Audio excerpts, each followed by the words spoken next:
What's up, guys? Welcome back to Bible Home with the Duns. Today we're in Job chapter 31. Let's get started. Okay, Job chapter 31 is the conclusion of Job's final speech.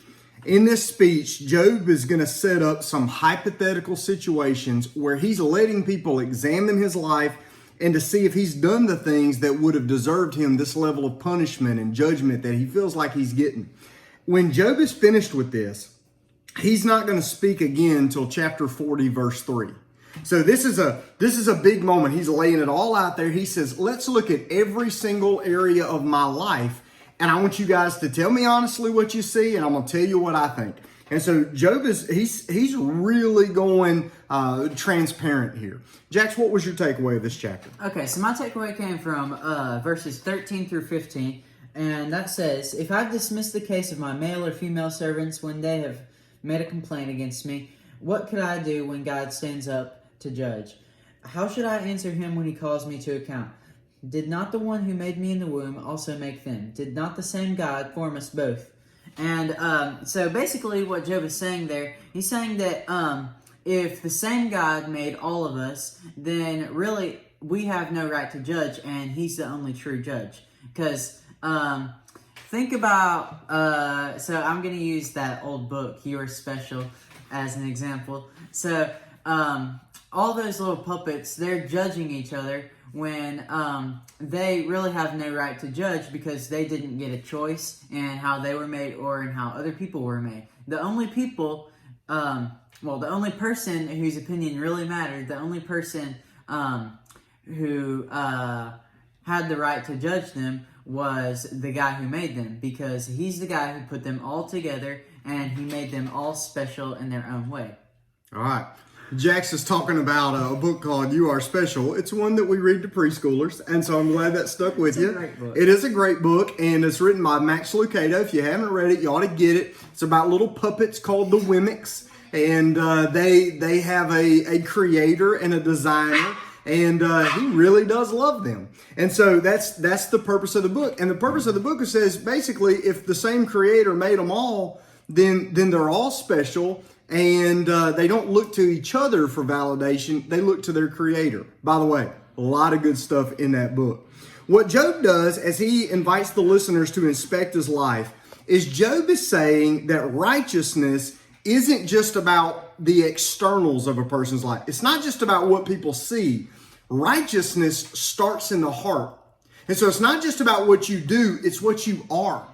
And so if you just took this passage, Job is listing sins that he has made an effort to avoid.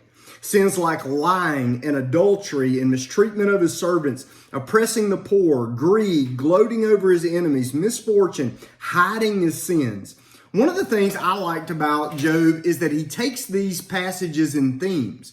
For instance, in the first one, he's talking about his thought life. He said, "I've made a covenant with my eyes. Why then should I look at a woman, a young woman?" And he's talking about lust. Warren Wiersbe said that lust is the first step towards sin, and sin is the first step toward death.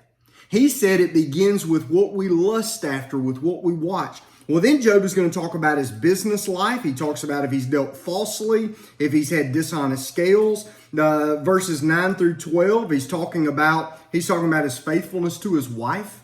In verses 13 to 15, he's talking about his leadership style. He said, "If I have despised the cause of my male or my female servant when they complained against me." So he's acknowledging that it wasn't if they complained, it was when they complained.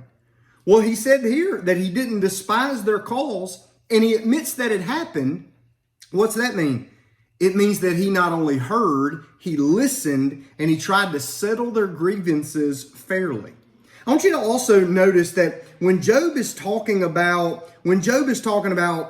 how he lived, in verse 7 he says, "If my step has turned from the way, or if my heart walked after my eyes." In verse number 7, he's saying that our feet walk where our eyes look, which is a great reminder. We need to be very careful with what we see.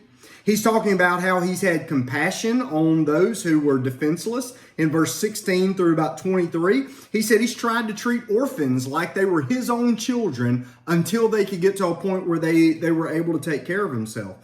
If we're to take Job seriously here, and I do, Because in the very first chapter, it talks about how Job was righteous, more righteous than all the other people in the land before him, and that God noticed his righteousness. Then it seems like Job tried to live the kind of life where he honored the Lord with all of his heart, with all of his mind, with all of his soul, and with all of his strength. And he tried to direct his worship, not to things, not to people, not to stuff, not to money, but to God alone. I'm going to tell you, Job continually invites the kind of punishment that his friends are talking about. He invites that on himself. If he said, if I've brought this on because of sin, then I deserve it. But if Job is to be believed again here, and I think that he is, what it's saying is that Job's inner life and his outer life were in constant and consistent connection with one another. He said, what you see is what you get. What you saw is who I am. I'm not putting on a fake, a front, nothing. He said, this is how I've tried to live my life. I'm going to tell you this. If nothing else in this lesson, we got to figure out from this chapter, does our inner life match our outer life? So are we real or are we putting on a show? And do we try in all areas of our life, at home, at school, at work, out with our friends or on teams, activities, you name an area of life. Do we seek to honor the Lord equally in all of those areas, loving Him with our heart, our mind, our soul, and our strength? Because Job is trying to. And if we would try to, we might begin to look like Jesus.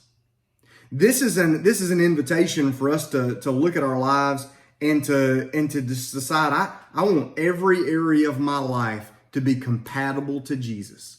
Every area that if anybody looks at it, all they're going to find is evidence that I'm a follower of Jesus. Keep reading, keep studying, and live for Jesus. We'll see you soon. Bye.